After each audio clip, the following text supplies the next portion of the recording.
सारा दोस्त ऐसी ये मोहम्मद अब्दुल गनी साहब एक डोड़ा आदा पे अपने यार मौलिक कलीम से आदि फरमाइश दें। अब्दुल गनी हुक्म कब थी अदा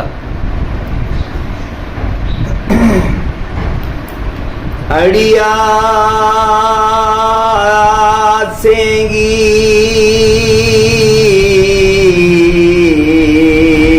ते कुहाल देवा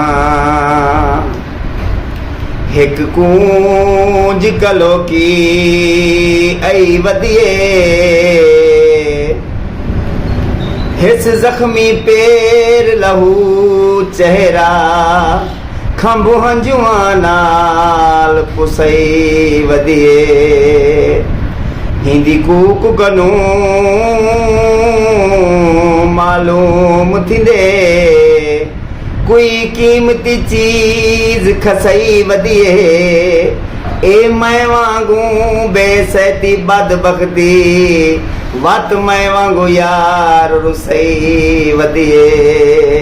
फुल तू खुशबू अंजना देखा यारा फुल तू खुशबू अंजना देखा तेकू मौली कलीमा रंजना देखा सारी दुनिया रोंदी देखा तेरी अख विच हंजना देखा। वाह वाह वाह वाह क्या बात है यार। अदनान गादर दी फरमाइश ते से ए डोड़ा अदनान गादर निशारे के यार ही को कोई झणक दी है ए अपना निशारा छोड़ दे अंदा पे सही क्या डोड़ा सुनवाया इस यार को इरशाद तवज्जो फरमाओ। तवज्जो है सी तवज्जो है तवज्जो है। तेरा यार निशारा मैं छोड़ वेसा ते को दिल भर खबर न हो सी वनी तेरे लैसा शादी हाल उते उथा जुल्म ते जबर न हो सी